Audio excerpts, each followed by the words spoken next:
Avant de commencer l'histoire, dites-nous d'où vous regardez en laissant un commentaire ci-dessous. Si vous appréciez cette vidéo, n'oubliez pas de liker et de vous abonner. Passez une merveilleuse journée. Profitez de l'histoire, tout le monde. Sofia Alvarez fut appelée en urgence pour nettoyer le sol de la salle de réunion où l'un des avocats stressés avait renversé un verre d'eau dans le chaos. Elle entra, poussant son chariot de ménage, portant un t-shirt délavé des Peanuts qui montrait clairement qu'elle n'avait pas prévu d'être là à cette heure. En s'agenouillant pour nettoyer la petite flaque dans un coin, à peine visible, le chaos éclatait au-dessus de sa tête. Julian Carter, le PDG sévère et sérieux de Carter & Reed, appuyait ses doigts sur son front, les yeux plissés. 11 avocats parlaient tous en même temps, se blâmant mutuellement, citant des cas juridiques, se contredisant sous la pression. L'ambiance était tendue. Tout tournait autour de la clause 38B du contrat avec le groupe Caldwell.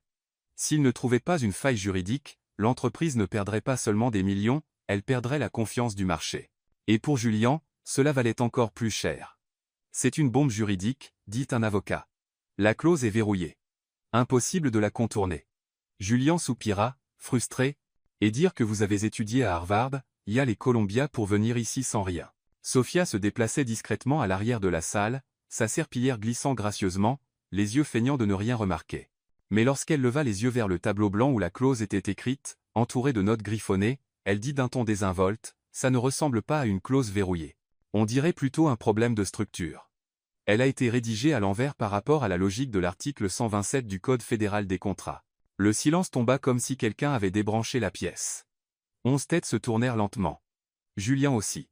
Ses yeux gris se posèrent sur la jeune femme en jean délavé, qui ajustait maintenant son seau. « Comment savez-vous cela » demanda-t-il, d'un ton sec.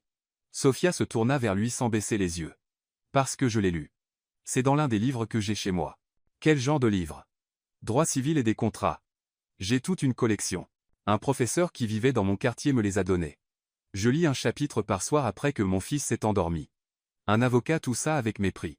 Un autre, visiblement agacé, dit, « Avec tout le respect que je vous dois, c'est un cadre professionnel ici. » Sofia sourit. « Et ce que j'ai dit, c'est faux ?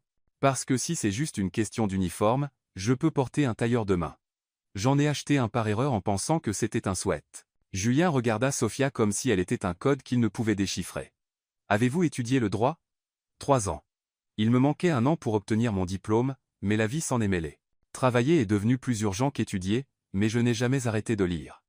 Je n'ai juste pas eu le diplôme. » Il se leva lentement, passa devant les autres avocats comme s'ils n'existaient pas, sauf elle. Il s'arrêta à quelques pas. « Répétez ce que vous avez dit, en détail. » Sofia posa la serpillière et croisa les bras. La clause 38B a été rédigée avec une structure qui dépend du paragraphe conditionnel de la section 14, mais elle va à l'encontre de l'article 127 du Code fédéral. Cela ouvre la porte à son annulation pour ambiguïté d'interprétation, surtout si vous l'argumentez en vous basant sur le précédent Harper contre Summit Energy, 2019. Un autre silence. Cette fois, personne ne toussa. Julienne garda les yeux sur elle. Pour la première fois depuis des années, son visage ne montrait aucun jugement. On aurait dit qu'il voyait quelque chose qui ne rentrait pas dans les tableurs bien ordonnés auxquels il était habitué. Vous avez lu l'affaire Harper contre Summit 2 fois. L'argumentation de la défense était brillante, mais j'aurais conclu avec une citation différente. Je trouvais la dernière faible. Un avocat tenta d'interrompre. Ça ne peut pas être exact. L'analyse a été faite par des experts. Peut être qu'elle confond des termes. Sofia haussa les épaules. Alors relisez attentivement chez vous. C'est à la page 197 du volume 2 de la série du professeur Bianchi. C'est une bonne lecture après le dîner. Julien croisa les bras.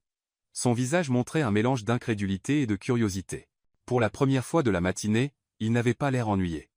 Il avait l'air intrigué. « Comment vous appelez-vous »« Sofia Alvarez. »« Mademoiselle Sofia Alvarez, parlons dans mon bureau. » Elle cligna des yeux. « Mais le sol est encore mouillé. Que les avocats fassent attention où ils marchent, dit-il en se tournant vers eux. Où est-ce trop demandé ? La réunion se termina dans le silence. Sofia, pas tout à fait sûre si c'était une punition ou une promotion, poussa son chariot de ménage dans le couloir avec un sourire en coin. Le bureau de Julian était calme, comme si même les meubles savaient qu'il n'y avait pas de place pour le bruit superflu. Sofia entra, poussant le chariot de ménage mais le laissa dehors, non pas parce qu'on le lui avait dit, mais parce qu'elle savait que ce n'était pas ce qu'il voulait d'elle à ce moment-là. Julian se tenait près du bureau, tenant une tablette. L'écran affichait une longue clause pleine de virgules compliquées et de termes bureaucratiques. Il ne dit rien tout de suite. Il lui fit simplement signe de s'asseoir. Sophia regarda la chaise élégante comme si c'était un trône tout droit sorti d'un film. Elle s'assit lentement, ajustant son t-shirt Peanuts, qui semblait encore plus déplacé qu'un chat dans un tribunal. Cette clause ici, dit enfin Julian, a été utilisée comme modèle dans un contrat de fusion entre deux entreprises énergétiques en Floride. L'un de nos avocats pense qu'elle pourrait être utile. Qu'en pensez-vous? Sophia lut rapidement les premiers paragraphes à l'écran. Ses yeux glissaient naturellement sur les mots. Quand elle eut fini, elle s'adossa et parla calmement. Ça fonctionne si le but est de semer la confusion chez celui qui la lit. Cette clause est jolie, pleine de termes techniques, mais elle cache l'essentiel derrière 5 subjonctifs et 2 ambiguïtés. C'est un piège, et pas même un bon. Julian haussa un sourcil. Expliquez. Eh bien, la phrase transfert de responsabilité contractuelle précède la clause conditionnelle, ce qui entre directement en conflit avec l'article 21 du Code civil. Si un juge attentif la lit, il y verra une omission intentionnelle. Vous mémorisez les articles? Non, je comprends leur raisonnement. Le numéro, c'est juste l'adresse. Le contenu, c'est ce qui compte. Julien regarda la femme devant lui comme s'il voyait une pièce d'échec qui n'était pas sur l'échiquier auparavant et qu'il réalisait soudain qu'elle était la plus dangereuse du jeu. Et celle-ci? Il fit glisser la tablette, ouvrant un nouveau document. Clause de protection des actifs en cas de résiliation unilatérale.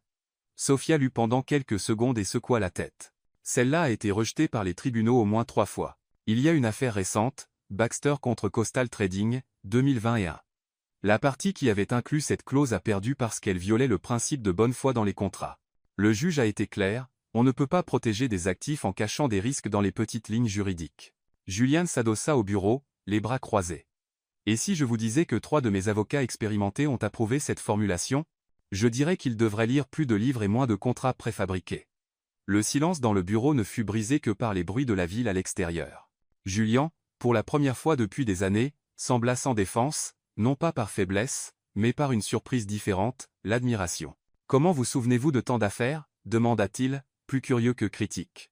Je lis tout à voix haute. Mon fils de 6 ans sait déjà dire jurisprudence, même s'il pense que c'est le nom d'un personnage de dessin animé. Julian rit. Vraiment rit. C'était rapide, retenu, mais réel. Vous êtes inattendu. J'ai tendance à produire cet effet, surtout les jours de grand ménage. Il s'approcha du bureau et prit un dossier bleu, le posant devant elle. Voici le contrat que nous essayons de protéger. Si Caldwell parvient à invalider la clause 38B, ils auront une ouverture pour annuler l'accord entier. Ce serait désastreux. Sophia ouvrit le dossier et étudia les pages. Vous avez oublié d'utiliser une clause de sauvegarde générique dans la section de clôture du contrat. Un avocat prudent l'aurait ajouté automatiquement. Mais parfois, les génies oublient l'évidence. Julien fronça les sourcils. Êtes-vous en train de dire que nos avocats sont négligents? Je dis que parfois, la vanité prend la place de la prudence. Et quand cela arrive, le contrat finit avec trop d'ego et pas assez de précaution. Il la regarda, sans sa sévérité habituelle. C'était presque comme s'il essayait de comprendre d'où tout cela venait. Vous avez étudié le droit mais vous n'avez pas fini. 3 ans et demi. J'ai abandonné parce que j'ai dû choisir entre un diplôme et du lait dans le frigo. Mon ex a dit qu'il n'était pas prêt à être père. Mais le bébé est arrivé quand même, et les livres ne pleurent pas la nuit, vous savez. Donc, j'ai étudié quand je pouvais et travaillé quand je devais. Julien hocha la tête sans juger, simplement en absorbant l'information. Vous savez que vous ne pouvez pas exercer en tant qu'avocate. C'est illégal. Je sais.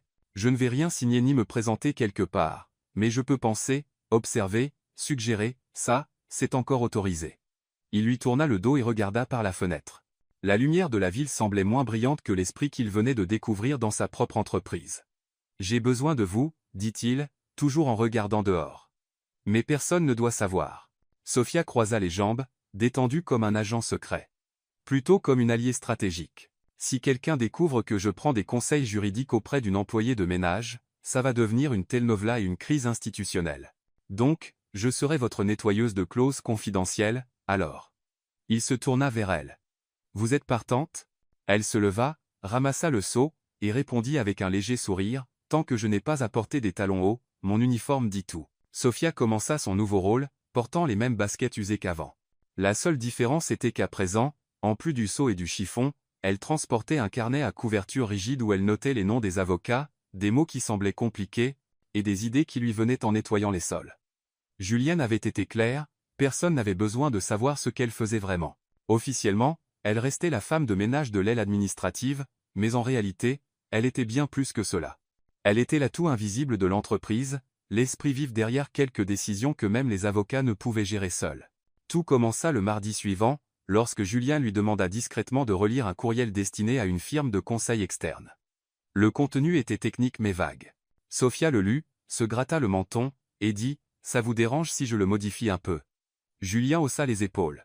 Elle s'assit, tapa rapidement, et quand elle eut fini, lui rendit l'ordinateur portable.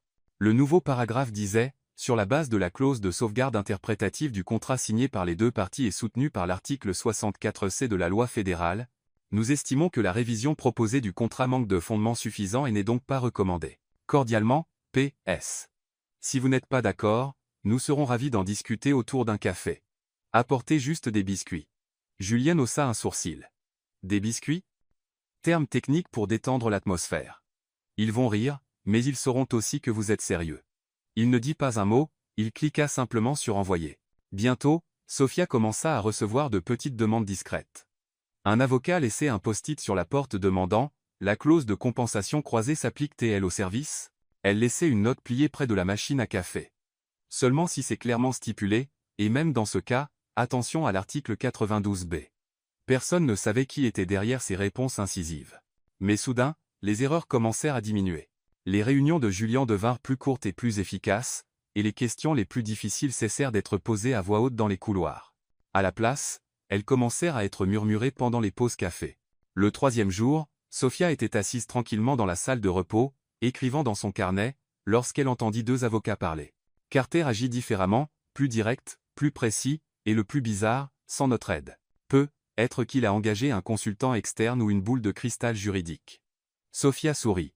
Jusqu'à présent, personne ne la soupçonnait, mais cela ne durait pas longtemps. Le conflit éclata un vendredi matin lorsque Victor Salazar, jeune, arrogant, et avec un ego assez grand pour nécessiter sa propre carte d'identité, entra dans le bureau arrière et surprit Sophia en train de répondre à un courriel sur l'ordinateur de Julien. « Qu'est-ce que vous faites là ?» Elle le regarda calmement. « Je réponds à un courriel juridique concernant une fusion et une clause de réversibilité. Vous voulez jeter un œil ?» Il s'approcha, outré. « C'est une violation claire de la procédure. Vous n'êtes même pas censé utiliser ce système. Vous n'êtes qu'une femme de ménage. » Sophia prit une profonde inspiration. Il n'y avait pas de colère dans son attitude, juste la posture ferme de quelqu'un qui refuse d'être rabaissé. Tout le monde peut lire le droit, mais comprendre son âme est un privilège pour ceux qui étudient au-delà des pages, dit-elle, le regardant droit dans les yeux. Victor fronça les sourcils. Ça ne figure pas dans le code. Non, c'est dans la préface du livre du professeur Bianchi. Le même professeur qui enseigne vos cours de 3e cycle. Je l'ai tiré de son livre. Le silence qui suivit était plus fort que n'importe quelle accusation. À partir de ce jour, Sophia fut officieusement appelée la voix dans les notes de bas de page. Personne ne savait exactement qui elle était, mais les rumeurs commencèrent à se répandre.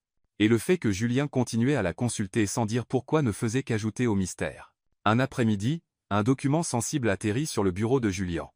C'était une lettre menaçant de poursuite, rédigée sur un ton agressif et intimidant. Il entra dans son bureau, et, sans appeler personne, tendit la lettre à Sophia.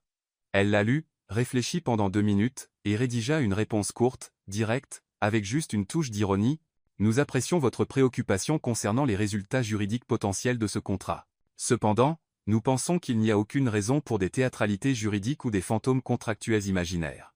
Notre équipe, visible ou non, est prête à répondre à tout mouvement, avec respect et sans peur. » Julien lut et sourit pour la première fois en public. Cette même semaine, pendant une pause, Sophia passa devant la salle de réunion où 2 stagiaires débattaient de l'activation ou non d'une clause de responsabilité conjointe dans un accord de partenariat. « Ça dépend de la manière dont le lien a été formé, » dit Sophia, continuant à marcher. Les 2 hommes se regardèrent. « Que voulez-vous dire ?»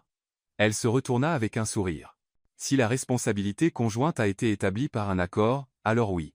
Mais si elle est supposée juste par interprétation, vous risquez d'annuler l'intention initiale.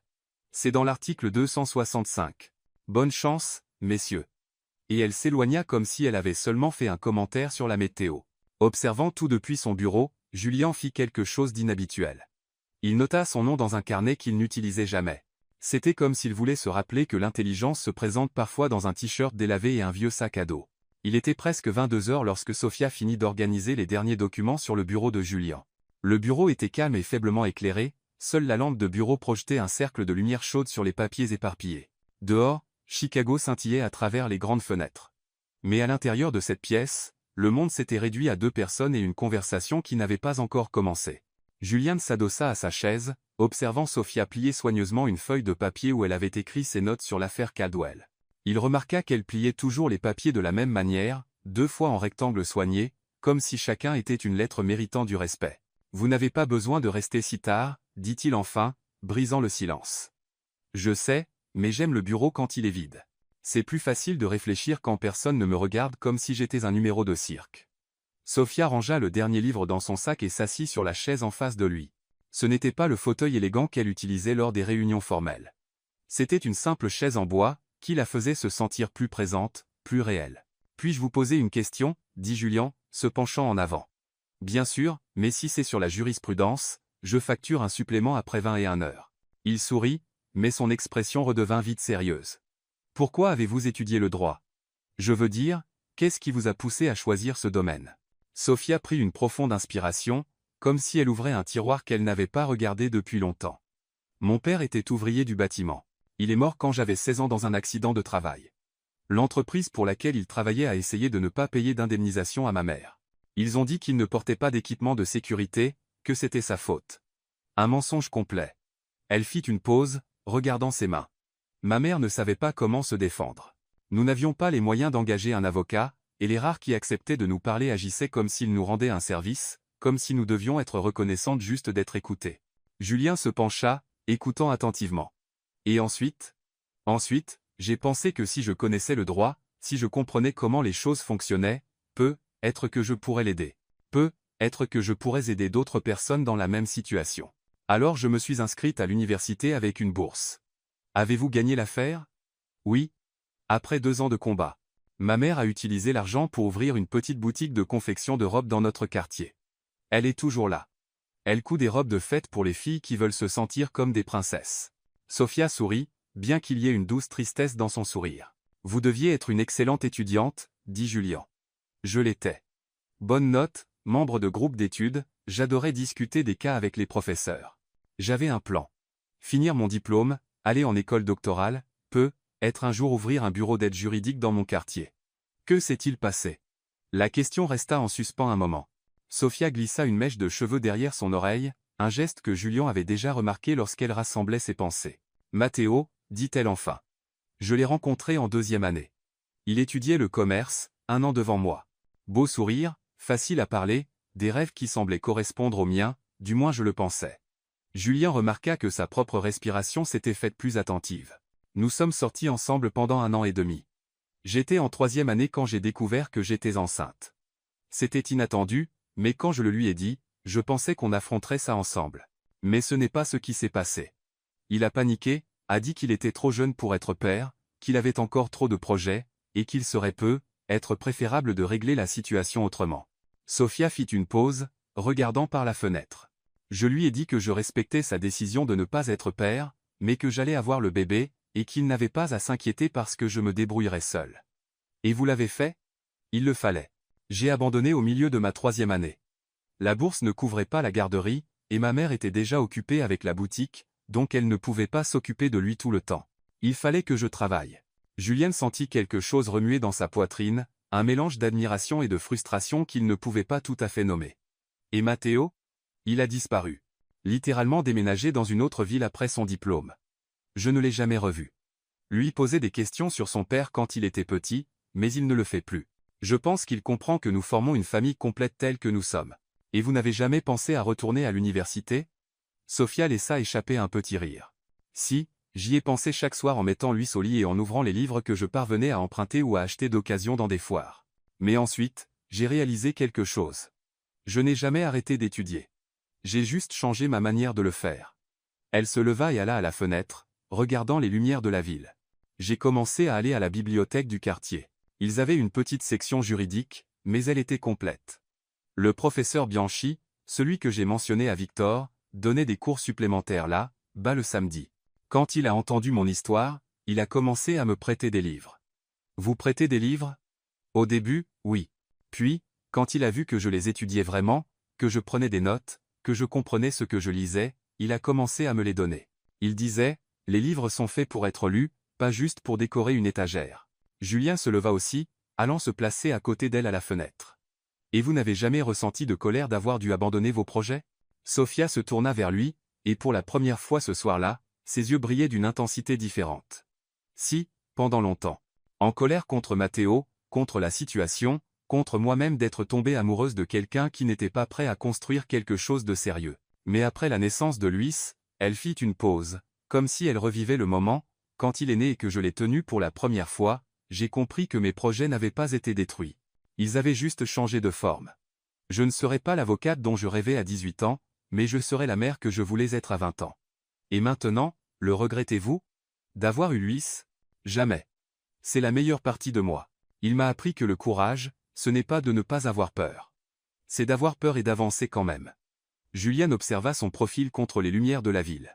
Il y avait quelque chose chez Sophia qu'il n'avait jamais vu auparavant, une force qui ne venait pas du besoin de prouver quoi que ce soit à qui que ce soit, mais de savoir exactement qui elle était. Et vous étudiez toujours tous les soirs après qu'il s'est endormi? J'ouvre mes livres, je lis des cas, j'étudie les précédents juridiques, je suis les changements dans la loi. Pas parce que je dois, parce que je veux, parce que ça a du sens pour moi. Même en sachant que vous ne pouvez pas exercer? Exercer le droit, c'est une chose. Le comprendre, c'en est une autre. Et qui sait, peut-être qu'un jour je retournerai à l'université. Lui grandit, devient plus indépendant. Peut-être qu'il sera temps de finir ce que j'ai commencé. Julienne ressentit une étrange émotion monter dans sa poitrine. C'était de l'admiration, oui, mais plus que cela, c'était comme s'il se tenait devant quelqu'un qui avait transformé chaque obstacle en une marche, chaque chute en une impulsion pour grimper plus haut. Vous êtes remarquable, dit-il, le mot sortant avec plus d'émotion qu'il n'avait prévu. Je suis une mère célibataire qui nettoie des bureaux et lit des livres juridiques pendant son temps libre. Rien de très remarquable là, dedans. Vous avez tort. Vous avez pris une situation qui aurait pu vous détruire et vous en avez fait une force. Vous avez élevé un enfant seul, vous n'avez jamais arrêté d'apprendre, vous n'avez jamais perdu votre gentillesse ni votre sens de l'humour.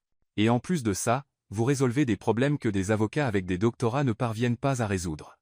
Sophia sourit, mais il y avait une lueur humide dans ses yeux. Lui m'a demandé l'autre jour si j'étais triste de ne pas être devenue avocate. Savez-vous ce que je lui ai répondu? Quoi? Je lui ai dit que peut-être je n'étais pas devenue l'avocate dont je rêvais, mais que j'étais devenue la personne dont j'avais besoin, et que ça valait encore plus. Le silence qui suivit était lourd de sens. Julienne observa Sophia lisser ses cheveux, ramasser son sac, revenant à son mode d'employé efficace. Mais quelque chose avait changé en ces minutes. Une intimité s'était formée, une compréhension mutuelle qui allait au-delà du partenariat professionnel. Je dois y aller, dit-elle. Lui se couche tôt, mais il aime que je sois là quand il se réveille au milieu de la nuit. Parfois, il fait des cauchemars. Bien sûr. Merci de m'avoir partagé cela. Merci de m'avoir écouté. Elle marcha jusqu'à la porte mais se retourna avant de sortir. Et Julien, cette conversation reste entre nous, d'accord? Pas parce que c'est un secret, mais parce que c'est personnel. Bien sûr. Restée seule, Julienne était dans le bureau, regardant la chaise où elle était assise. Pour la première fois depuis des années, il se sentit petit. Pas d'une manière diminuée, mais d'une manière humble, comme s'il venait de rencontrer quelqu'un qui le faisait remettre en question tout ce qu'il pensait savoir sur la force, la détermination et la valeur. Le lendemain, Julien arriva au bureau plus tôt que d'habitude, non pas parce qu'il avait des réunions urgentes ou des documents à examiner, mais parce qu'il voulait observer. Il voulait mieux comprendre la femme qui avait changé sa vision de l'intelligence et du caractère en une seule conversation. Il se positionna stratégiquement dans la salle de repos où il pouvait voir le couloir principal. À 8h15, Sophia entra avec son uniforme bleu et son vieux sac à dos. Mais Julien la voyait différemment maintenant. Chaque mouvement qu'elle faisait semblait raconter une histoire. Chaque sourire qu'elle offrait à ses collègues montrait une gentillesse qui allait au-delà de la simple politesse. Il l'observa s'arrêter pour aider un stagiaire qui avait fait tomber une pile de papiers. Au lieu de simplement les ramasser, elle les organisa par date et les lui rendit avec une plaisanterie sur le fait que les papiers ont une vie propre dans les cabinets d'avocats. Le jeune homme rit et la remercia, visiblement soulagé. Plus tard, lors d'une réunion avec l'équipe juridique, Julien se surprit à se demander ce que Sophia dirait à propos de chaque point soulevé. Quand l'un des avocats suggéra une stratégie qu'il savait faible, il murmura presque. Sophia dirait qu'il y a une faille dans la clause 3, mais il se retint. À l'heure du déjeuner, il la vit assise seule dans la cour, mangeant un sandwich et lisant un livre sur le droit constitutionnel. Ce n'était pas une performance. Elle n'essayait d'impressionner personne. C'était un intérêt réel, une passion authentique pour apprendre. Julian réalisa qu'il ressentait quelque chose qu'il ne pouvait pas tout à fait nommer. Ce n'était pas l'attraction physique qu'il avait ressentie pour d'autres femmes. Ce n'était pas juste le respect professionnel qu'il avait pour des collègues compétents. C'était plus profond, plus complexe. C'était une admiration mêlée de curiosité, un respect teinté d'une envie d'en savoir plus, de comprendre comment un esprit aussi brillant s'était développé dans des circonstances aussi difficiles. Il gravit le trône des circonstances. Il était fasciné par la manière dont elles transformaient les difficultés en perspicacité, les obstacles en opportunités de croissance. À la fin de la journée, alors que le bureau commençait à se vider, Julien demanda à Sophia de le rejoindre pour une conversation. « J'ai quelque chose pour vous, dit-il, lui tendant une enveloppe. Sophia l'ouvrit et trouva un chèque, une somme importante, suffisante pour couvrir plusieurs mois de dépenses. « Qu'est-ce que c'est ? Une prime pour toute l'aide que vous m'avez apportée, pour des solutions qu'aucun de mes avocats n'a pu trouver. » Sophia regarda le chèque pendant quelques secondes, puis le lui rendit. « Je ne peux pas accepter ça. »« Pourquoi pas ? Vous le méritez. La valeur que vous apportez à mon travail vaut bien plus que cela. C'est exactement pourquoi je ne peux pas l'accepter. » Julien fronça les sourcils, perplexe. « Je ne comprends pas. » Sophia s'assit sur la même chaise que la veille. « Si j'accepte ce chèque, vous aurez l'impression que nous sommes quittes, que vous avez payé pour mes connaissances, pour mon aide, et je me sentirai comme quelqu'un qui a été rémunéré pour être utile. Mais ce n'est pas ce que je fais, compenser quelqu'un qui a été utile. Non, Julien, je ne suis pas un service. Je suis une valeur. » Les mots restèrent en suspens, empreints de dignité et de détermination. « Vous ne comprenez pas, continua-t-elle. Je ne vous aide pas parce que j'ai besoin d'argent. Je vous aide parce que j'aime ça, parce que ça a du sens pour moi, parce que je peux enfin utiliser tout ce que j'ai appris. L'argent transformerait cela en transaction. Mais ce que nous avons ici, c'est un partenariat. » Julienne rangea le chèque, se sentant à la fois repoussée et profondément impressionnée. « Alors comment puis-je vous rendre l'appareil ? Continuez à me laisser participer, continuez à faire confiance à mon jugement, et juste peut, être, voyez-moi comme une personne, pas juste une femme de ménage qui connaît le droit. » À cet instant, Julien réalisa ce qu'il ressentait. Il tombait amoureux. Pas de l'apparence de Sophia, pas de son utilité au travail, mais de son essence, de son intégrité, de son esprit, de sa capacité à transformer n'importe quelle situation en une opportunité de croissance. Et cela l'effrayait plus que n'importe quel procès qu'il avait jamais affronté. Le jeudi matin commença comme n'importe quel autre chez Carter et Reed. Sophia arriva pile à 8 heures, salua le personnel de l'accueil, et se dirigea vers l'étage administratif avec son chariot de ménage. Ce qu'elle ne savait pas, c'est qu'à quelques mètres de là, Ethan Brooks, un stagiaire de 2e année et influenceur à temps partiel, enregistrait discrètement une vidéo pour sa chaîne TikTok. Ethan était curieux des rumeurs qui circulaient dans le bureau, des bruits sur une mystérieuse consultante invisible qui aidait Julien Carter avec des cas complexes.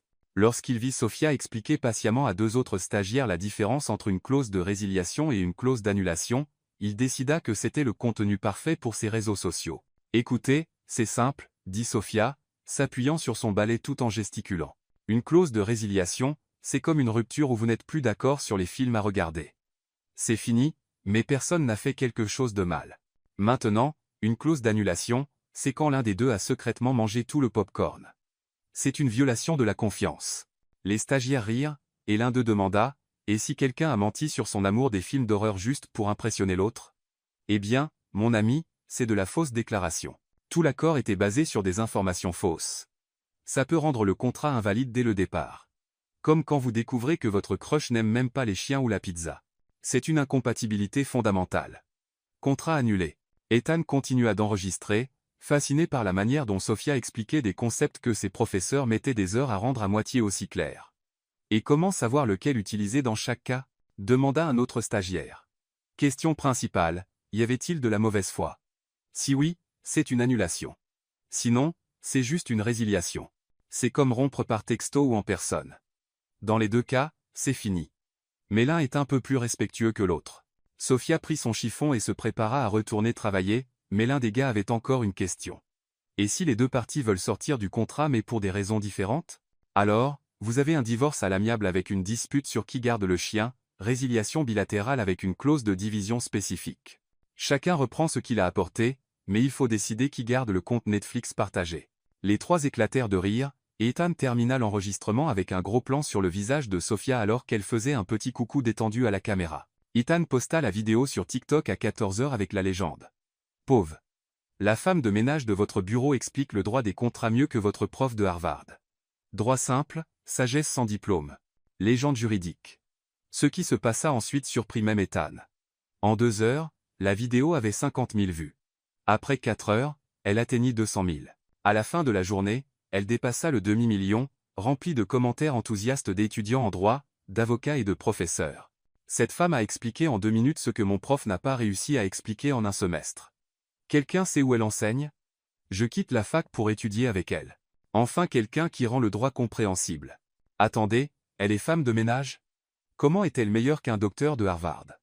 La vidéo fut partagée dans des groupes WhatsApp d'écoles de droit à travers le pays. Elle devint virale sur Twitter sous le hashtag JanitorJD, et Instagram s'enflamma avec des stories citant les explications de Sophia. Le site d'actualité juridique Legal News partagea le clip avec le titre « Une employée de ménage enseigne le droit des contrats et devient virale sur les réseaux sociaux ». Un autre média, Law for All, publia un article complet, « L'éducatrice accidentelle qui change notre façon de parler du droit ». Mais l'explosion réelle eut lieu lorsque la page populaire Legal Memes posta une image de Sophia tenant son balai à côté de 11 avocats solennels en robe avec la légende « La femme de ménage qui a surpassé 11 docteurs en droit ». Le mème décolla comme une traînée de poudre. Des dizaines de versions suivirent. Quand la femme de ménage en sait plus que votre avocat. Plot twist. La personne la plus intelligente du bureau n'a pas de diplôme. Elle nettoie les sols et vos arguments juridiques. Le lendemain matin, Sophia arriva au travail sans savoir ce qui s'était passé. Elle fut accueillie par des regards curieux, des conversations chuchotées et quelques sourires complices. Elle ne réalisa que quelque chose se passait que lorsque la réceptionniste, à peine capable de contenir son excitation, lui montra un téléphone. « Sophia, vous êtes devenue virale. Plus de 2 millions de vues. » Sophia regarda la vidéo avec un air amusé, secouant la tête. « C'est Ethan, j'ai toujours pensé qu'il enregistrait trop. Vous n'êtes pas fâché? Pourquoi le serais-je?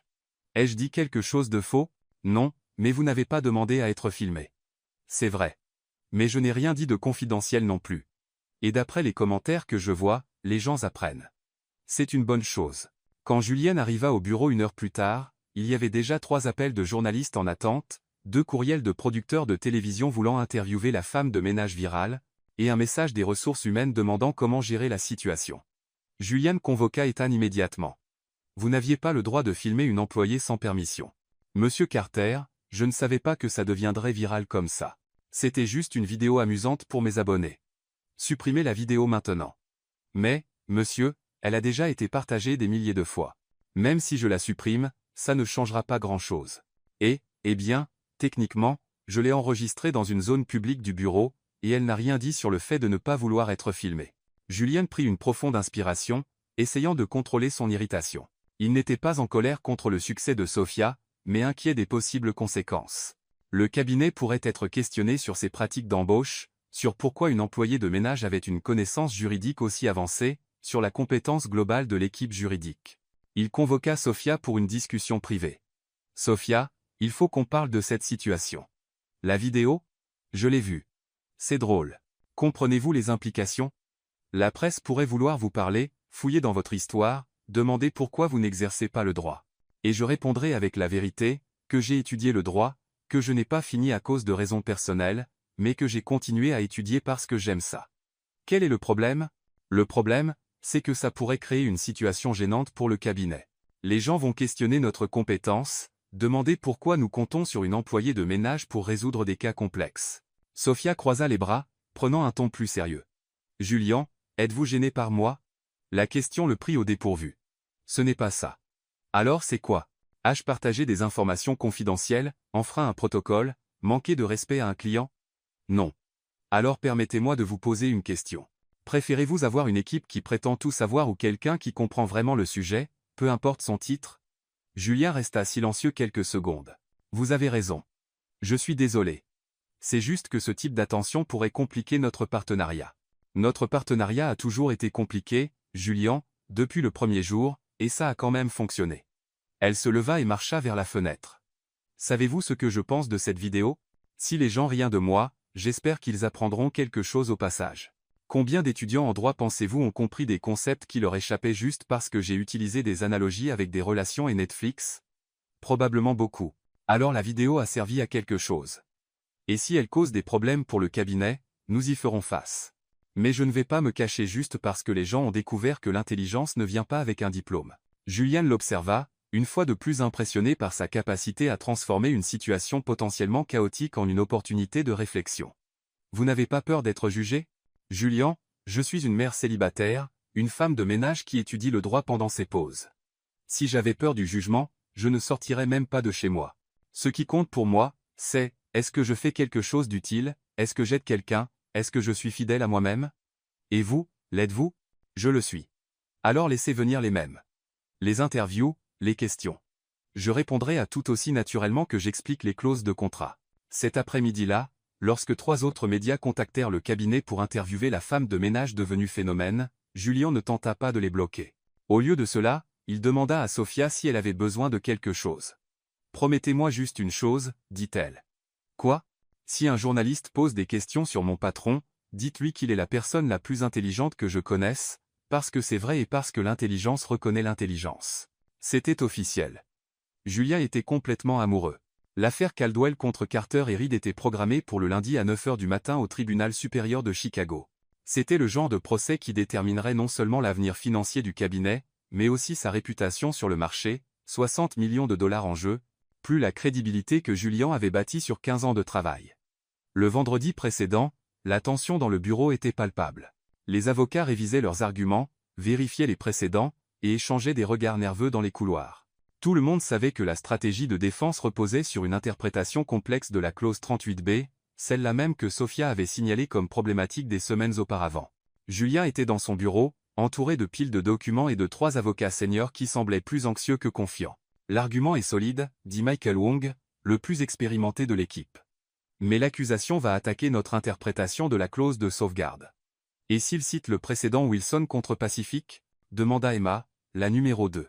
« Notre défense sera affaiblie. » Julien se frotta les tempes. Il avait étudié l'affaire pendant des semaines, mais quelque chose le tracassait encore. Il manquait une pièce au puzzle. C'est alors que Sophia frappa à la porte. « Excusez-moi, puis-je entrer ?»« Bien sûr. » Elle portait un plateau avec du café et un dossier sous le bras. « Je vous ai apporté du café et, bien, je vous ai entendu parler de Wilson contre Pacific. » Michael haussa un sourcil. « Et alors? Vous vous inquiétez du mauvais précédent. » La pièce devint silencieuse. Sophia posa le plateau sur la table et ouvrit son dossier. L'arrêt Wilson contre Pacific a été partiellement annulé 6 mois plus tard par Grayson contre Coastal Industries. L'interprétation qui vous inquiète n'est plus valide. Emma feuilleta rapidement ses documents. Ça ne figure pas dans nos recherches. C'est parce que c'était publié dans une revue moins connue, pas dans les grandes revues juridiques, mais ça a complètement changé le précédent juridique. Ce que vous devriez surveiller, c'est Parker contre Meridian Corp d'il y a 2 mois. Julien se pencha en avant. Expliquez. L'affaire Parker a introduit une nouvelle manière d'interpréter les clauses ambiguës dans les contrats de fusion. Si l'accusation cite ce cas, alors oui, vous avez un problème. Mais vous avez aussi une solution. Elle tira une chaise et s'assit entre eux, étalant les papiers sur la table. Dans Parker, le juge a utilisé une lecture strictement littérale de la loi, ignorant le contexte historique. Mais il y a une affaire plus ancienne, Elliott contre Sterling Steel de 1987, qui correspond parfaitement à notre situation. Au cours des 2 heures suivantes, Sophia restructura complètement la stratégie de défense.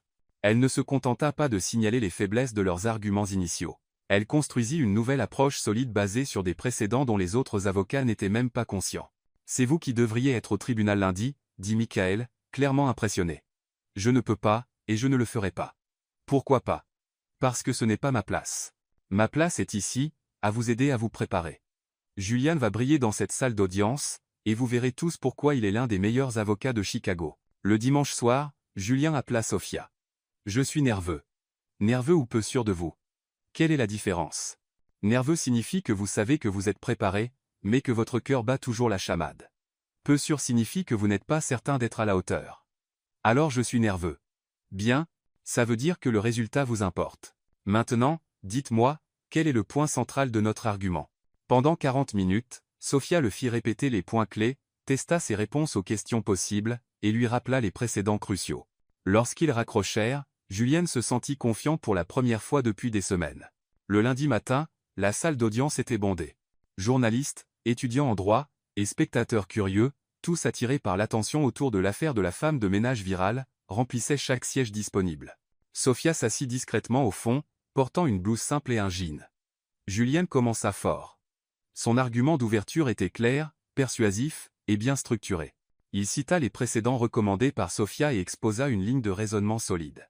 Pendant 40 minutes, il domina complètement la salle d'audience. Mais, ensuite, l'accusation contre-attaqua. « Votre honneur, dit la procureure, une femme élégante d'une cinquantaine d'années, la défense s'appuie sur une interprétation discutable d'Elliot contre Sterling Steel. Je tiens à souligner que ce précédent a été partiellement modifié par la récente décision dans Ramirez contre Horizon Holdings. » Julian sentit le sang se retirer de son visage. Ramirez contre Horizon Holdings?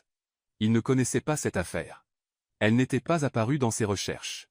Sophia ne l'avait pas mentionné. Le changement introduit par Ramirez contre Horizon, continua la procureure, stipule clairement que dans les contrats de fusion avec des clauses ambiguës, l'interprétation doit favoriser la partie qui n'a pas rédigé le document initial. Le juge se pencha, visiblement intéressé. Julian savait qu'il devait répondre, mais il n'avait aucune idée de comment contrer un précédent qu'il n'avait jamais vu.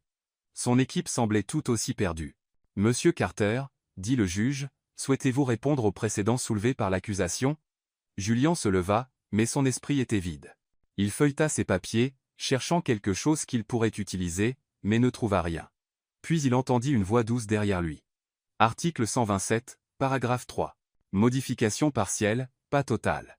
C'était Sophia. Elle s'était levée, et, parlant juste assez fort pour qu'il l'entende, lui donna exactement ce dont il avait besoin. Julian prit une profonde inspiration et se tourna vers le juge. « Votre honneur, avec tout le respect dû à l'accusation, il est important de préciser que Ramirez contre Horizon Holdings n'a introduit qu'une modification partielle au précédent Elliott contre Sterling Steel, et non une abrogation complète. » Il recommença à arpenter la salle d'audience, la confiance revenant. L'article 127, paragraphe 3, stipule que les modifications partielles des précédents ne doivent s'appliquer qu'aux aspects spécifiques remis en question dans la nouvelle décision. Sophia avait expliqué que dans Ramirez contre Horizon, la question centrale concernait l'interprétation des clauses dans les rachats hostiles, pas les fusions amicales comme celles dont il discutait aujourd'hui. La procureure fronça les sourcils, clairement pas préparée à cette réponse. De plus, continua Julian, le juge dans Ramirez contre Horizon a clairement indiqué que sa décision ne devait pas s'appliquer largement à tous les types de fusions, uniquement à celles impliquant une coercition ou un déséquilibre majeur d'informations. Le juge hocha la tête, suivant la logique. Dans notre cas, nous avons une fusion amicale avec un partage complet d'informations entre les deux parties, documenté sur 8 mois de négociations. Donc Ramirez contre Horizon ne s'applique pas. L'interprétation originale d'Elliot contre Sterling Steel reste valide et pertinente. La salle d'audience devint silencieuse, seulement interrompue par le bruit du juge tapotant son stylo sur le bureau. « Monsieur Carter, votre argument est cohérent et bien étayé. L'objection est rejetée. » 2 heures plus tard, Julian avait gagné l'affaire. La décision fut unanime. La clause 38B était valide, le contrat restait en vigueur, et Carter et Reed conservaient non seulement les 60 millions de dollars en jeu, mais aussi leur réputation. De retour au bureau, tout le monde fêtait. Mais avant tout, Julian alla chercher Sophia. « J'ai besoin de vous parler. » Ils se retrouvèrent dans son bureau, loin des félicitations et des toasts qui avaient lieu en bas. « Comment saviez-vous pour Ramirez contre Horizon? Je l'ai recherché hier soir quand vous m'avez dit que vous étiez nerveux. J'ai pensé que je vérifierais si des affaires récentes pouvaient poser problème à notre stratégie. J'en ai trouvé 3, dont celle-là. Et pourquoi ne m'en avez-vous pas parlé avant? Parce que vous étiez déjà sous pression, et je savais que si cela se présentait, vous seriez capable de le gérer avec la bonne information au bon moment. » Julian s'assit sur le bord de son bureau. « Sophia, vous avez sauvé ma carrière aujourd'hui. Vous avez sauvé votre propre carrière. Je n'ai fait que murmurer un conseil. Non, c'était bien plus que ça. Vous m'aidez depuis le premier jour. » Il s'approcha. « Je veux officialiser cela. Voulez-vous être mon assistante personnelle et conseillère juridique principale? Salaire complet, avantages complets, et la reconnaissance que vous méritez. » Les yeux de Sophia se remplirent de larmes. « Êtes-vous sérieux? » Complètement. Ce n'est pas une faveur. Ce n'est pas de la charité. C'est du respect pour votre valeur professionnelle. J'accepte. Il s'enlacèrent. C'était une étreinte professionnelle, mais elle dura quelques secondes de plus que nécessaire. Ce soir-là, Julien organisa un dîner de célébration à Oakwood, l'un des restaurants les plus élégants de Chicago. Toute l'équipe juridique était là, ainsi que plusieurs clients importants. Quand Sophia arriva, Julien la reconnut à peine. Elle portait une robe bleu marine simple, élégante mais discrète, et ses cheveux, habituellement attachés, étaient lâchés. Elle était belle, mais toujours complètement elle-même. Pendant le dîner, elle parlait avec aisance des affaires juridiques, faisait rire les gens avec ses analogies créatives, et se comportait avec une confiance discrète qui n'avait rien à voir avec ses vêtements ou ses chaussures. Julien ne pouvait détacher ses yeux d'elle toute la soirée, la manière dont elle gesticulait en expliquant un point, la manière dont elle souriait quand quelqu'un posait une question intelligente, la manière dont elle traitait tout le monde, du serveur aux principaux associés, avec la même chaleur et le même respect. À la fin de la soirée, alors que le groupe commençait à partir, Juliane proposa de ramener Sophia chez elle. « Vous n'avez pas besoin. Je peux prendre un Uber. J'insiste, après tout ce que vous avez fait pour moi, c'est le moins que je puisse faire. » Sur le chemin, ils parlèrent du procès, de son nouveau rôle, et de quelques derniers détails de l'affaire. La conversation coulait facilement, avec des moments de silence qui semblaient naturels, pas gênants. Lorsqu'ils arrivèrent à l'immeuble de Sophia, Julien coupa le moteur. Sophia, il se tourna vers elle. Pendant un instant, ils se regardèrent simplement. Quelque chose s'était construit pendant des semaines, une connexion tacite, une attirance discrète. Julien se pencha et l'embrassa. C'était doux au début, incertain, puis plus profond. Sophia répondit, ses mains touchant son visage, perdu dans l'instant. Lorsqu'ils se séparèrent, ils étaient tous deux essoufflés. « Ça, c'était une erreur, » dit soudain Julien, tendu. « Quoi ? Ça n'aurait pas dû arriver. Vous travaillez pour moi maintenant. Ça complique tout. » C'était inapproprié. Sophia resta silencieuse, absorbant ce qu'il venait de dire. « Julien, il vaut mieux que vous oubliez que ça s'est produit, s'il vous plaît. » Elle le regarda pendant quelques secondes, puis sortit de la voiture sans rien dire. Julien la regarda entrer dans l'immeuble, sachant qu'il venait de faire la plus grande erreur de sa vie. Le lendemain matin, Julien arriva au bureau 2 heures plus tôt que d'habitude. Il n'avait pas bien dormi, repensant à l'instant du baiser et, surtout, à l'expression sur le visage de Sophia quand il avait dit que c'était une erreur. La façon dont elle l'avait regardé, pas en colère mais avec une déception discrète 1000 fois pire, l'avait hanté toute la nuit. À 9 heures du matin, quand Sophia arriva pour travailler, elle trouva un bouquet de roses blanches sur son nouveau bureau, un vrai bureau avec des tiroirs et tout, à l'étage administratif. C'était un arrangement élégant et coûteux, du genre qui coûtait plus que son salaire de la semaine précédente. La carte jointe disait simplement « Je m'excuse pour mon comportement inapproprié hier. J.C. » Sophia regarda les fleurs pendant quelques secondes, puis marcha calmement jusqu'au bureau de Julien.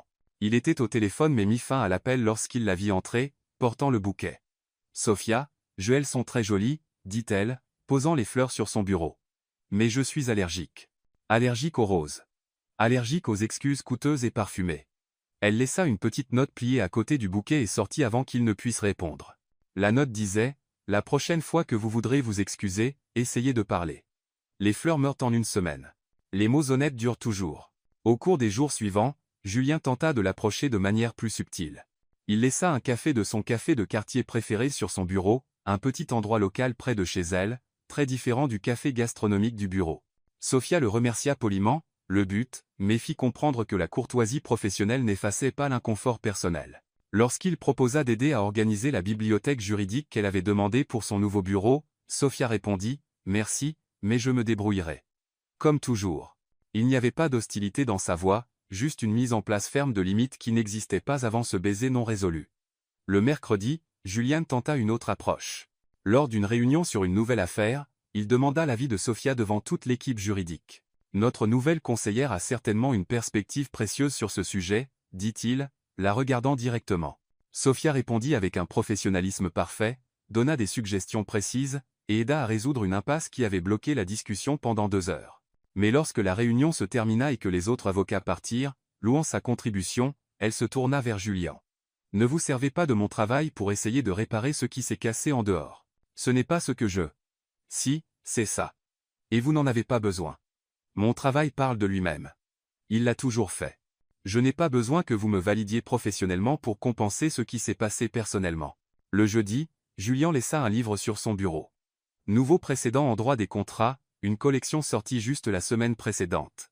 C'était exactement le genre de lecture qu'il savait qu'elle adorerait. Sophia le feuilleta, visiblement intéressée par le contenu, mais le rendit à la fin de la journée avec un post-it « Merci pour le prêt. J'ai déjà commandé mon propre exemplaire. » Le vendredi, lorsque Julien tenta d'entamer une conversation sur une affaire qu'ils examinaient ensemble, Sophia l'interrompit doucement. « Julien, pouvons-nous établir quelques règles ? » « Bien sûr. Premièrement, mon travail reste excellent parce que j'aime ce que je fais, pas parce que vous avez besoin de moi. Deuxièmement, notre partenariat professionnel est solide et le restera. Troisièmement, Ce qui s'est passé dans le parking reste dans le parking. Et la quatrième règle. Arrêtez d'essayer de compenser ce que vous avez dit avec de petits gestes. Si vous pensez vraiment que c'était une erreur, alors c'était une erreur. C'est tout. Passons à autre chose. Julien hocha la tête. Mais il y avait quelque chose dans ses yeux que Sophia choisit de ne pas interpréter. Pendant le week-end, lui jouait dans le salon lorsqu'il vit la même voiture noire dehors qui avait déposé sa mère la veille. Maman, l'homme aux fleurs est encore là en bas. L'homme aux fleurs? Celui qui a envoyé les fleurs blanches que tu as rendues. Le même qui t'a ramené après le dîner chic. Sophia alla à la fenêtre. Julien était debout près de la voiture, regardant l'immeuble mais n'osant pas monter. Luis, viens ici. Le garçon s'approcha, curieux. Cet homme, c'est ton ami ou ton petit ami? Sophia sourit, repoussant les cheveux de son fils. Pourquoi veux-tu savoir? Parce que s'il est ton ami, tu devrais l'inviter à monter. Mamie dit toujours que les amis sont les bienvenus. Mais s'il est ton petit ami? S'il est mon petit ami, quoi alors? Tu dois décider si tu l'aimes vraiment ou s'il est juste confus. Parce qu'un petit ami confus te rend triste, et je n'aime pas quand tu es triste. Sophia serra son fils dans ses bras, émerveillée par la sagesse d'un enfant de 6 ans. Et toi, tu penses qu'il est quoi? Lui réfléchit quelques secondes, regardant Julien par la fenêtre. Je pense qu'il est un ami qui voulait être un petit ami mais qui a eu peur. Comme Rouen dans ma classe. Il aime Isabella mais fait semblant de ne pas l'aimer parce que les autres garçons se moqueraient de lui. Tu es très intelligent, tu sais ça. Mamie le dit toujours. Elle dit aussi, les adultes peuvent être plus bêtes que les enfants parfois. Sophia rit, regardant toujours Julien en bas dans la rue. Tu sais quoi? Ta mamie a raison. Juliane resta sur le trottoir encore 10 minutes, puis monta dans sa voiture et partit. Sophia resta à la fenêtre, pensant aux mots de son fils et aux sentiments complexes qu'elle n'était pas tout à fait sûre de nommer. Luis, qui était retourné à ses jouets, appela depuis le salon, « Maman, s'il revient demain, est-ce que je peux lui parler ?» Les adultes confus ont parfois besoin de l'aide des enfants. Sophia secoua la tête, souriant. Son fils avait raison. Les adultes compliquent souvent des choses simples. Le lundi suivant, Juliane se présenta au bureau de Sophia avec une proposition inattendue. « Voulez-vous déjeuner dehors? J'ai besoin de vous parler d'une affaire, mais loin du bureau. » Sophia le regarda, sentant quelque chose de différent dans son attitude. Il semblait moins sur ses gardes, plus humain. Quel genre d'affaire? Le genre qui ne peut pas être résolu avec la jurisprudence. Ils allèrent dans un petit café en centre-ville, loin des restaurants haut de gamme où Juliane allait habituellement. C'était un endroit simple avec des tables en bois usé et un menu écrit à la craie, le genre d'endroit où Sophia se sentait à l'aise. Julien commanda un sandwich qu'il toucha à peine. Sophia mangea sa salade tout en l'observant jouer nerveusement avec une serviette. « Alors, dit-elle après quelques minutes de silence, quel genre d'affaire vous rend si nerveux? »« Je suis l'affaire. » Elle arrêta de manger et attendit. « Sophia, je ne sais pas comment gérer ce que je ressens. »« Et que ressentez-vous » Julien prit une profonde inspiration, comme s'il se préparait à une confession en salle d'audience. « Depuis que vous êtes entré dans ma vie, tout a changé. Ma façon de travailler, de penser, d'exister. Et ça me fait peur. » Pourquoi ça vous fait peur? Parce que je n'ai jamais ressenti ça avant. Je n'ai jamais admiré quelqu'un autant. Je n'ai jamais voulu aussi fort être près de quelqu'un, entendre ce qu'il pense, comprendre comment il voit le monde. Sophia posa sa fourchette et lui accorda toute son attention. Êtes-vous confus parce que vous êtes tombé amoureux, ou parce que vous êtes tombé amoureux de moi? La question le prit au dépourvu. Quelle est la différence? La différence, c'est que peut-être vous n'êtes pas habitué aux femmes qui n'ont pas besoin de vous, juste du vrai vous. Juliane fronça les sourcils. Que voulez-vous dire? Les femmes que vous avez connues avant, elles avaient besoin de votre statut, de votre argent, de votre influence. Moi, je n'ai besoin de rien de tout ça. Et ça vous laisse sans repère, n'est-ce pas? Il resta silencieux quelques secondes, absorbant ces mots. Peut-être que vous avez raison. Ce n'est pas un être. Vous avez passé toute votre vie à être nécessaire aux gens pour les mauvaises raisons. Avec moi, vous êtes juste vous, Julien. Pas le PDG, pas le riche, juste l'homme intelligent qui pose de bonnes questions et rit parfois à mes mauvaises blagues. Vos blagues ne sont pas mauvaises. Si, elles le sont. Mais vous riez quand même. Ils sourirent tous les deux, et la tension dans l'air s'adoucit un peu. Donc c'est ça, dit Julien. Je suis confus parce que vous me faites sentir à la fois inutile et essentiel en même temps. Exactement. Vous n'avez pas à être autre chose que vous-même, et ça vous terrifie. C'est vrai, parce que ça signifie que si vous m'aimez, c'est pour moi, et si vous ne m'aimez pas, c'est aussi pour vous. Julien hocha la tête, reconnaissant la vérité claire et incisive dans ses mots. Et à propos du baiser, dit-il enfin, abordant ce qui restait entre eux. Je crois vraiment que c'était inapproprié. Vous travaillez pour moi maintenant, et je ne veux pas que vous vous sentiez sous pression ou mal à l'aise. Sophia inclina la tête, l'étudiant. Alors devriez-vous réfléchir un peu plus avant d'embrasser les gens. Ou m'avez-vous embrassé par admiration? Non, je vous ai embrassé parce qu'à ce moment-là, je ne pouvais imaginer rien de plus juste au monde. Et après ça? Après ça, la peur a pris le dessus. Peur de compliquer les choses, de vous perdre comme collègue, je ne sais pas, de ne pas être assez. Sophia s'adossa à sa chaise, un doux sourire sur les lèvres. Julian, vous êtes beaucoup de choses. Intelligent, dévoué, parfois têtu comme une mule. Mais pas assez? Jamais. Alors pourquoi ai-je l'impression que je le suis? Parce que vous apprenez à être avec quelqu'un qui ne veut rien de vous sauf votre compagnie. C'est effrayant. Ils finirent le déjeuner en parlant du travail, mais quelque chose avait changé entre eux. Il y avait un nouveau sentiment de compréhension, une sorte d'honnêteté qui n'était pas là avant. Lorsqu'ils retournèrent au bureau, Julian marcha avec elle jusqu'à son bureau. Sophia, puis-je vous poser une question? Bien sûr. Ressentez-vous quelque chose pour moi? Elle le regarda pendant quelques secondes. Je suis désolé, mais je suis confuse aussi. Et contrairement à vous, je n'ai pas le luxe d'embrasser quelqu'un et de dire ensuite que c'était une erreur. Quand vous aurez compris ce que vous voulez vraiment, faites-le moi savoir.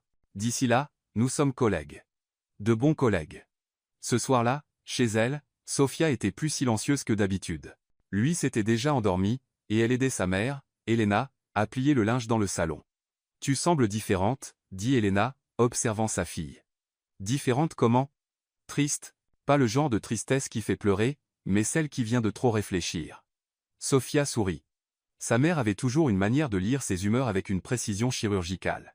Je vais bien, maman. Je travaille juste sur quelques changements.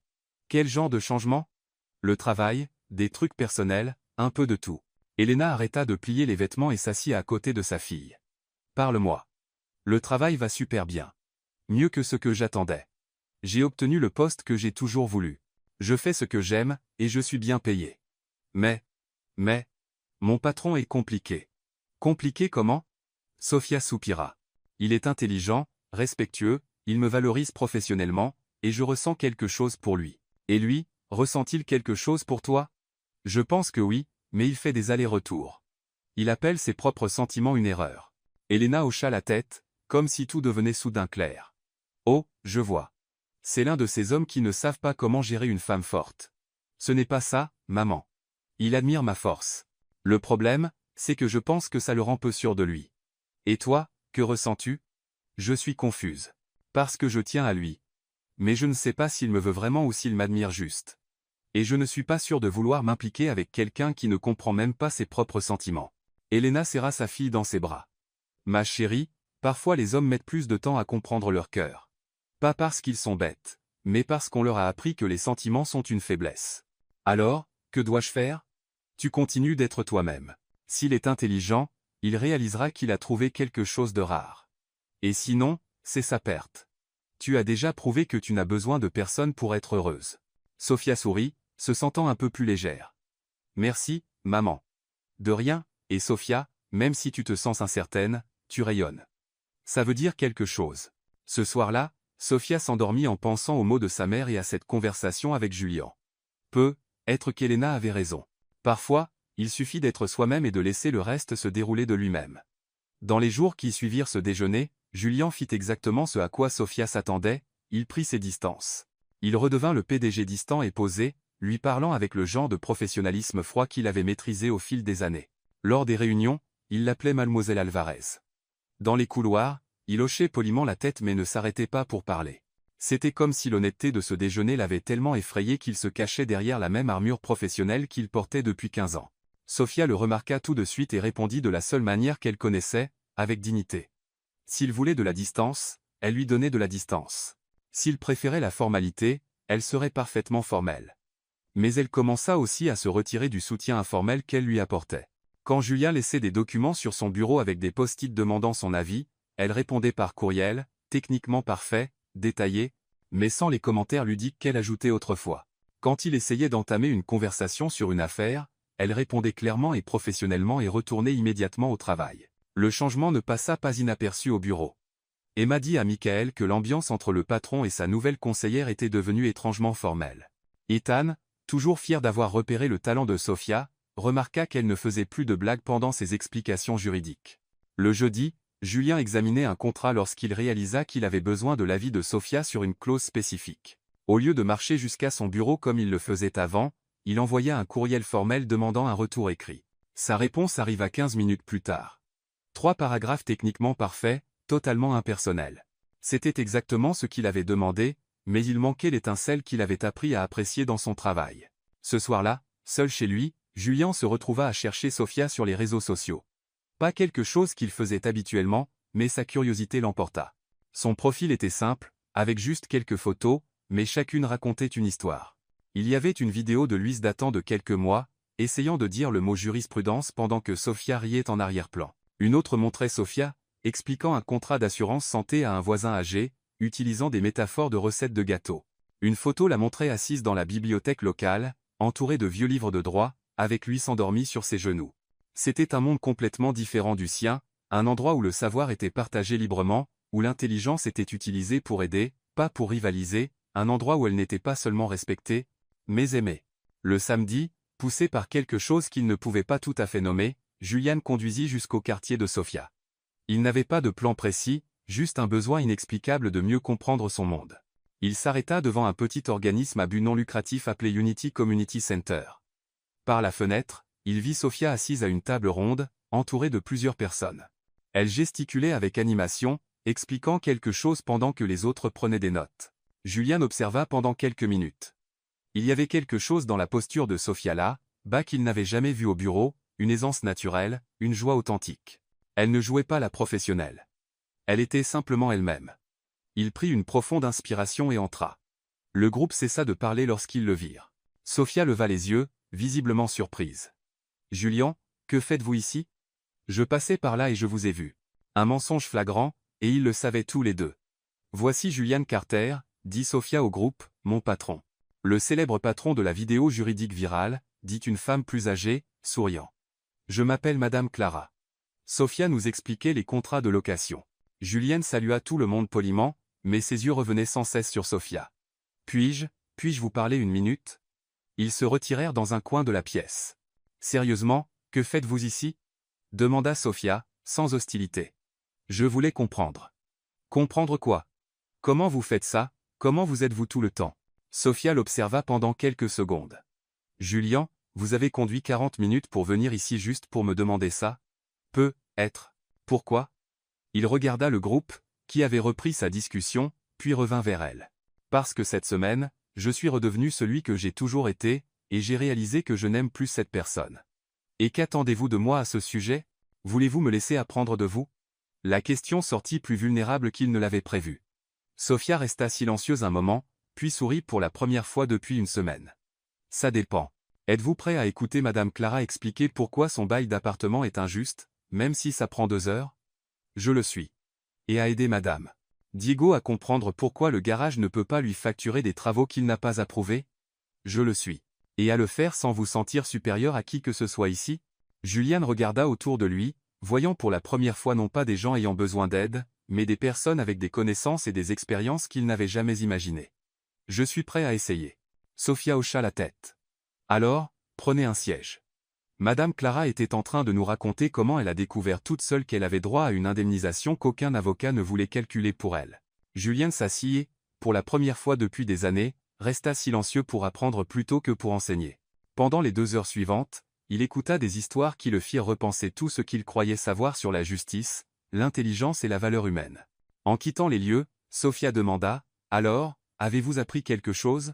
J'ai appris que vous n'êtes pas seulement intelligente, vous êtes sage, et il y a une grande différence entre les deux. Quelle est la différence ? L'intelligence résout les problèmes. La sagesse change les gens. » Pour la première fois depuis des semaines, ils se sourirent sans aucun mur entre eux. Le mercredi suivant, Sophia mentionna nonchalamment qu'elle donnerait une conférence au centre communautaire sur les droits des consommateurs pour tous.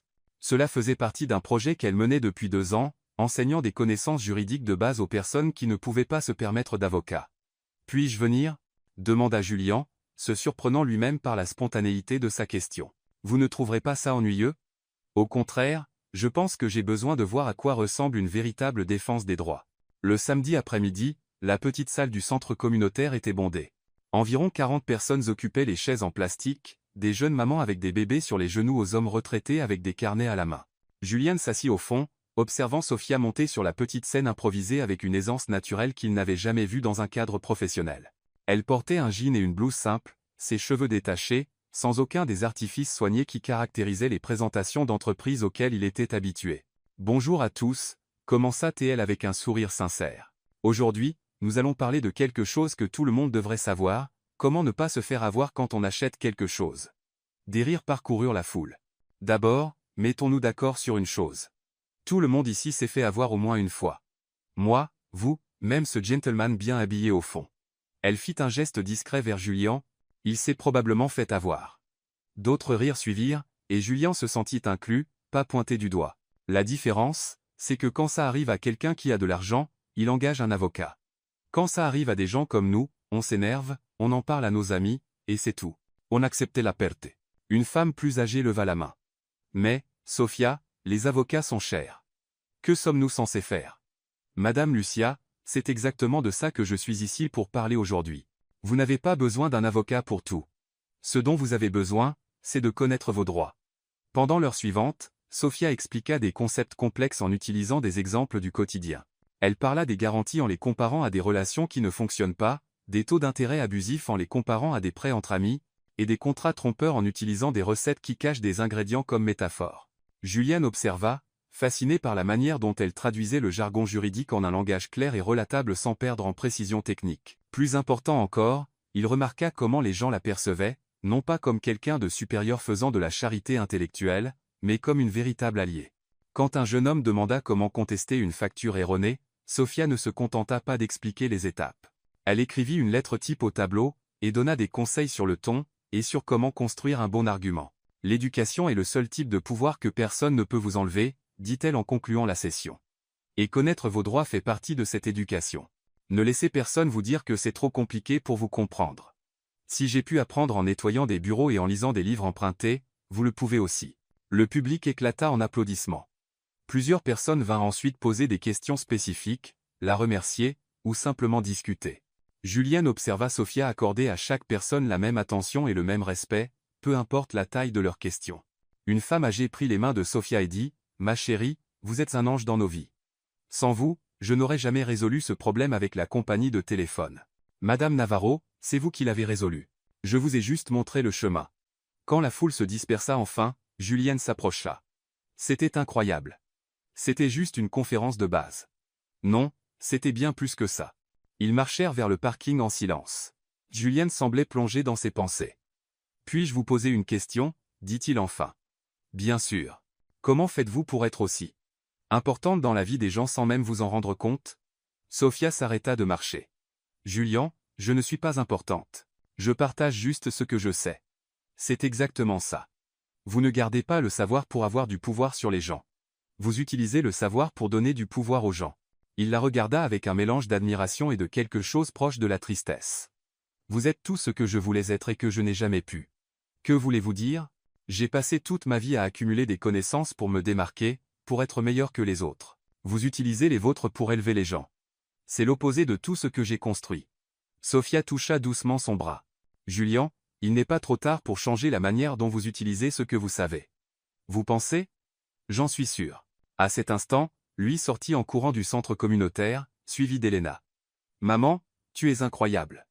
cria le garçon, se jetant dans les bras de Sophia. « Luis, voici Julien. Julien, mon fils Luis et ma mère Elena. » Luis regarda Julien avec des yeux curieux. « Vous êtes le gars avec la voiture noire, celui qui est toujours confus. » Luis, réprimanda Sophia, embarrassée. Julien rit. « Ouais, c'est moi, le confus. » Elena tendit la main avec un sourire chaleureux. « Enchanté de vous rencontrer, Julien. Sophia parle beaucoup de vous. J'espère que c'est tant bien. C'est le cas. Elle dit que vous êtes très intelligent, mais que vous devez encore apprendre à faire confiance à vos sentiments. » Sophia rougit. « Maman. Quoi, c'est vrai. » Elena se tourna vers Julien. « Puis-je vous donner un conseil, mon garçon? S'il vous plaît. Ma fille n'est pas compliquée. Elle n'acceptera simplement pas d'être traitée comme un second choix. Si vous l'aimez, soyez assez courageux pour l'admettre. Si ce n'est pas le cas, soyez assez honnête pour la laisser avancer. » Julien hocha la tête, touché par l'honnêteté douce d'Elena. Merci pour le conseil, Madame Elena. De rien. Et maintenant, vous venez tous les deux dîner avec nous. J'ai fait des lasagnes pour une armée, et je n'accepte pas de refus. Lui s'attrapa la main de Julien. Vous aimez les lasagnes? Mamie fait les meilleures du monde. Julien regarda Sophia, qui haussa légèrement les épaules avec un sourire. On dirait que votre soirée est toute planifiée. On dirait bien. Et pour la première fois depuis des années, Julien se sentit vraiment chez lui. Le dîner chez Elena changea tout, non seulement pour Julien et Sophia, mais aussi dans la manière dont ils interagissaient.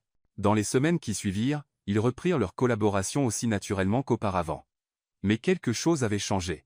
Il y avait une nouvelle sincérité entre eux. Chaque conversation semblait plus profonde. Chaque silence portait plus de sens. Julienne commença à se rendre régulièrement au centre communautaire, non pas en tant qu'invité, mais en tant que bénévole. Il découvrit que l'enseignement des contrats commerciaux aux petits entrepreneurs du quartier était plus gratifiant que de conclure n'importe quel contrat de plusieurs millions de dollars. Et Sophia observait cette transformation avec un mélange de fierté et de quelque chose qu'elle pouvait enfin s'avouer à elle-même, de l'amour.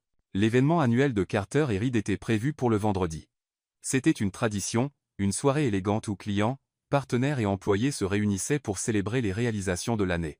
Julien donnait toujours le discours principal, un résumé technique des victoires et des jalons du cabinet. Mais cette fois serait différente. Ce matin-là, il alla chercher Sophia. « J'ai besoin que vous soyez là ce soir. J'aide toujours à organiser les événements. Bien sûr que je serai là. Non, j'ai besoin que vous soyez là en tant que vous, en tant que Sophia, pas en tant qu'employé. » Elle le regarda, perplexe. « Que planifiez-vous?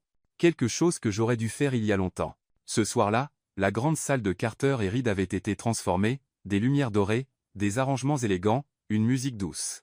Environ 200 personnes se mêlaient, sirotant des cocktails et discutant. Sophia arriva dans une robe noire simple mais élégante qu'elle avait achetée pour l'occasion. Elle portait une petite pochette et un sourire nerveux.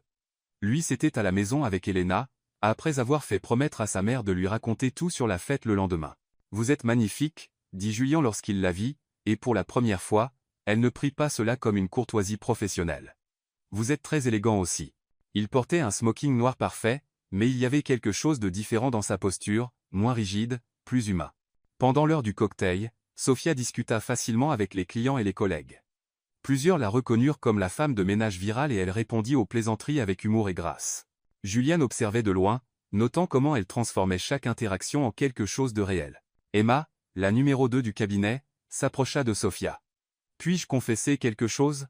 Quand j'ai entendu que Juliane vous avait promu, j'étais sceptique. Je pensais que c'était juste un coup de pub après que la vidéo est devenue virale. Et maintenant? Maintenant, je comprends pourquoi il dit que vous êtes la personne la plus intelligente du bureau et pourquoi il agit si différemment. » Différemment comment? Plus humain, plus heureux, plus lui-même. Quand vint le moment du discours, Julien monta sur la petite scène à l'avant de la salle. Il tapa doucement sur son verre pour attirer l'attention de tous. « Bonsoir à tous. Merci de vous joindre à nous une fois de plus. » La salle se tut, s'attendant au discours habituel sur les chiffres et les réalisations. Chaque année, je monte ici pour parler de nos victoires, des affaires que nous avons gagnées, des clients que nous avons acquis, des objectifs que nous avons dépassés, et chaque année, vous écoutez poliment pendant que je passe en revue les statistiques et remercie tout le monde pour l'effort d'équipe. Quelques rires doux parcoururent la salle. Cette année est différente, car cette année, j'ai appris quelque chose qui a complètement changé ma vision du succès. Julien trouva Sophia dans la foule.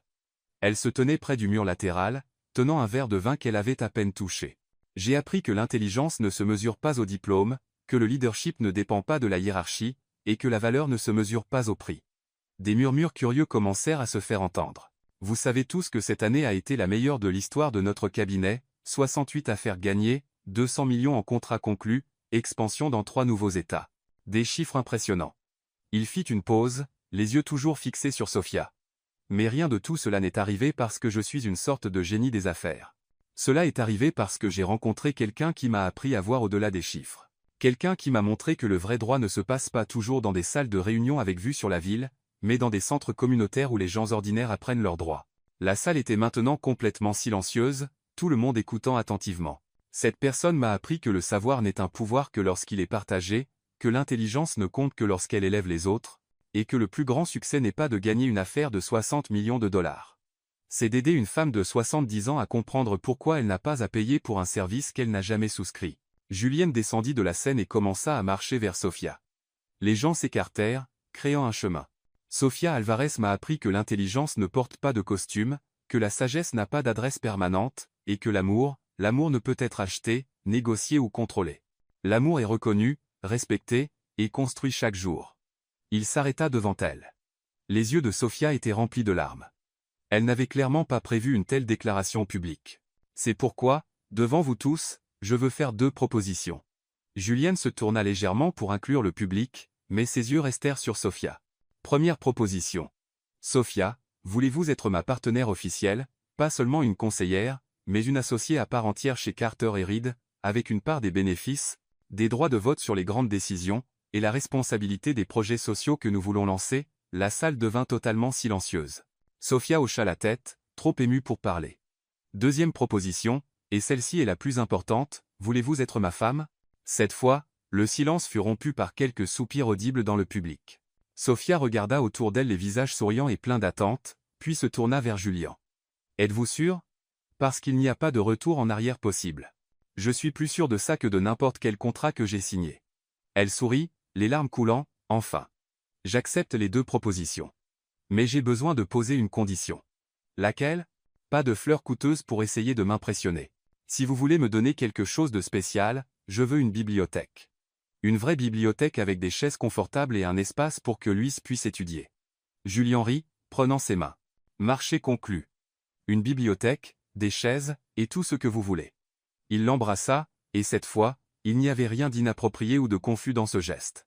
C'était le bon baiser au bon moment devant les bonnes personnes. Le public éclata en applaudissements et en acclamations. Emma pleurait, Michael souriait comme s'il venait de gagner une affaire importante, et Ethan filmait déjà tout pour les réseaux sociaux. Quand ils se séparèrent, Julien murmura à l'oreille de Sofia, « Il y a une dernière chose que je veux proposer. » Quoi donc? Je pense que vous devriez terminer votre école de droit. Sofia recula légèrement, surprise. Julien, je n'ai pas besoin d'un diplôme pour. Ce n'est pas une question de besoin. C'est une question de mériter une reconnaissance officielle pour ce que vous savez déjà. Et parce que je veux que vous ayez toutes les options possibles. Mais le temps, le travail, Luis, nous trouverons une solution pour tout ça. Votre mère peut aider davantage avec Luis. Vous pouvez étudier quand ça vous convient le mieux. Et si vous devez réduire votre charge de travail, nous le ferons. Ce qui compte, c'est que vous terminiez ce que vous avez commencé. Sofia réfléchit quelques secondes. L'école de droit avait été un rêve interrompu 6 ans plus tôt. L'idée d'obtenir enfin ce diplôme semblait toujours trop lointaine pour être réaliste. Pensez-vous vraiment que je devrais? Je pense que vous devriez faire ce qui vous semble juste. Mais je pense aussi que vous méritez d'avoir le choix. Et si j'accepte, promettez-vous de ne pas me presser ou de me faciliter les choses? Je le promets. Vous obtiendrez ce diplôme de la même manière que vous avez tout fait dans votre vie, avec du travail acharné, de l'intelligence et de la détermination. Sofia sourit. Alors, j'accepte. Je finirai l'école de droit. Même en sachant que ce sera beaucoup travailler, étudier, m'occuper de Luis. J'ai fait des choses plus difficiles, et cette fois, je ne le ferai pas seul. Julien l'embrassa à nouveau, et pour la première fois depuis des années, Sofia sentit que tous ses rêves n'étaient pas seulement possibles, ils étaient inévitables. Le lundi suivant, elle était au téléphone avec le bureau de l'école de droit, demandant des informations sur le processus de réinscription. Elena s'était immédiatement proposée pour aider davantage avec Luis, disant qu'il était temps pour sa fille de terminer ce qu'elle avait commencé correctement. Et pour la première fois, Sofia réalisa qu'avoir un partenaire ne signifiait pas dépendre de quelqu'un. Cela signifiait construire une vie ensemble où les rêves des deux avaient la place de grandir.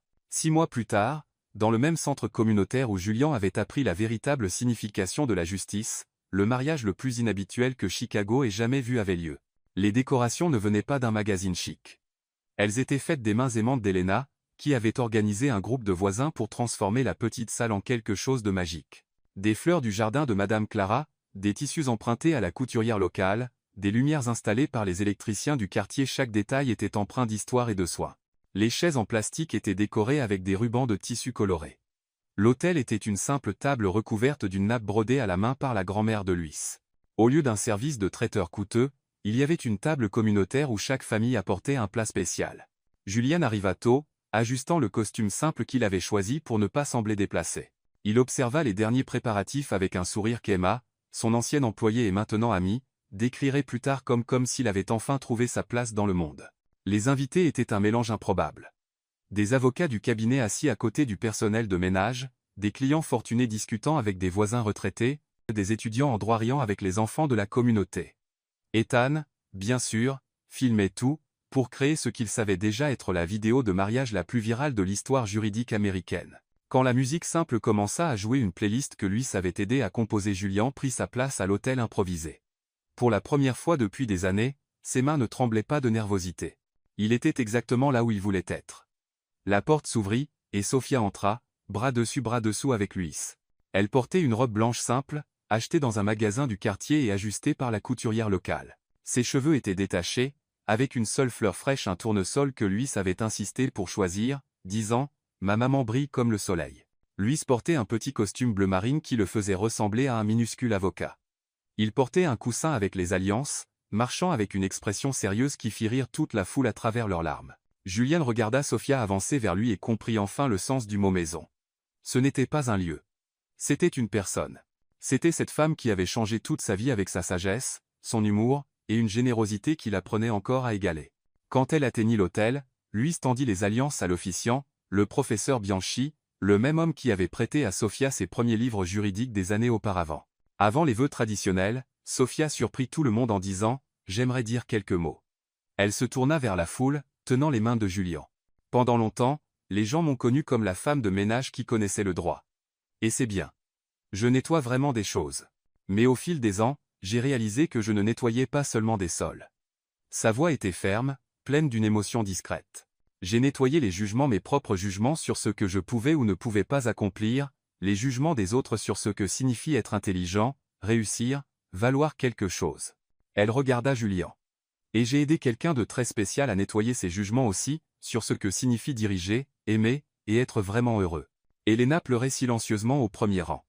Madame Clara agitait son mouchoir. Emma et Michael échangeaient des regards émus. Quand vint le moment d'échanger les alliances, Luis s'avança solennellement vers Julian et murmura quelque chose que le micro capta. « Maintenant, vous êtes aussi notre assistant, d'accord ?» La foule éclata de rire.